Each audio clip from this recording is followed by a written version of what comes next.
Kita ke informasi lain, pemirsa. PT KAI terus berupaya melakukan percepatan perbaikan jalur rel di kilometer 32 antara stasiun Gubuk dan stasiun Karangjati, Grobogan, Jawa Tengah. Selain memperbaiki rel yang anjlok, pembuatan tanggul sepanjang 100 meter juga dilakukan beriringan dengan perbaikan rel kereta api. Pembuatan tanggul diperlukan untuk mencegah terjadinya longsor susulan pada rel apabila luapan sungai Tuntang kembali terjadi. Proses perbaikan rel ditargetkan akan memakan waktu sekitar 10 hari. Sementara itu akibat terputusnya rel di jalur utama utara Jawa ini menyebabkan PT KAI harus mengalihkan 28 perjalanan kereta dan membatalkan 8 perjalanan lainnya.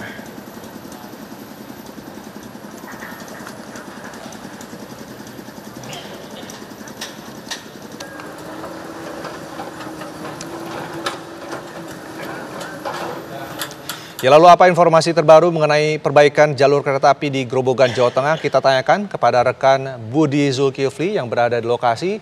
Budi, sejauh ini bagaimana proses perbaikan rel yang telah dilakukan?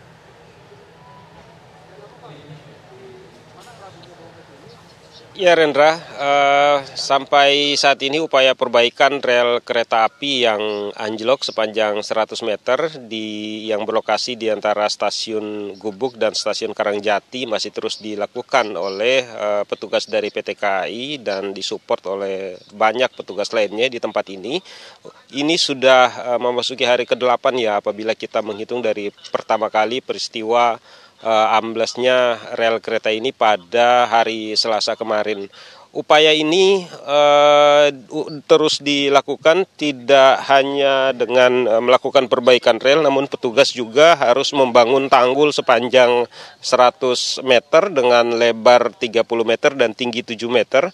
Ini diharuskan untuk dilakukan oleh petugas gabungan di sini karena sebelumnya rel ini sebenarnya sudah berhasil diperbaiki oleh petugas dari PT KAI pada hari Jumat kemarin.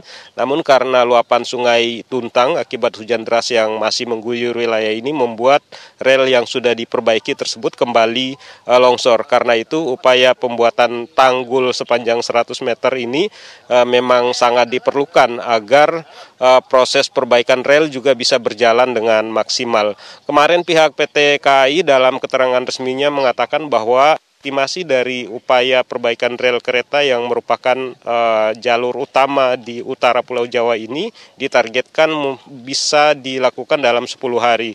10 hari itu terhitung dari tanggal 27 kemarin. Sementara itu untuk pembuatan tanggul itu diperkirakan estimasinya dalam waktu 7 hari bisa diupayakan dilakukan. Dan apabila tanggul-tanggul ini sudah berhasil dibangun, tentu saja ini akan semakin memudahkan petugas gabungan di sini untuk melakukan perbaikan rel. Mengingat tanggul ini sangat diperlukan untuk mengantisipasi banjir apabila kembali terjadi dan membuat bantalan rel kereta yang ada di sini kembali longsor sehingga mengganggu aktivitas perjalanan kereta.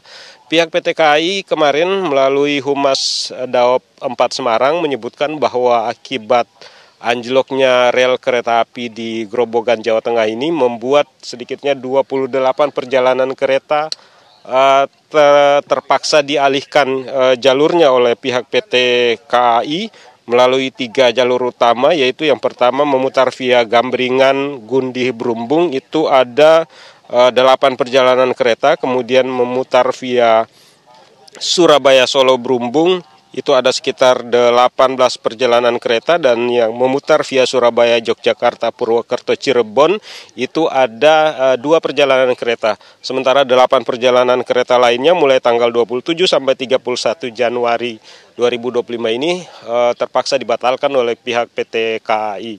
Sampai siang ini kalau kita lihat suasana di lokasi, cuaca cukup cerah. Ini tentu saja sangat membantu petugas di sini untuk melakukan percepatan proses perbaikan tanggul, pembuatan tanggul maupun perbaikan rel kereta yang ada di sini, karena hujan biasanya kerap mengguyur daerah sini dan itu membuat upaya perbaikan sering terganggu karena petugas yang menggunakan alat-alat berat misalnya yang berada di daerah aliran sungai yang berada di bawah tentu saja akan membahayakan keselamatan mereka apabila tidak segera menyingkir saat hujan deras dan air kembali mengalir dari wilayah tempat mereka bekerja. Untuk sementara barangkali seperti itu yang bisa kami kabarkan. Perkembangan terbaru siang ini dari upaya perbaikan rel kereta yang anjlok di Grobogan, Jawa Tengah. Kembali ke Rendra di Jakarta. Baik, terima kasih Budi Zulkifli, informasinya langsung dari Grobogan, Jawa Tengah.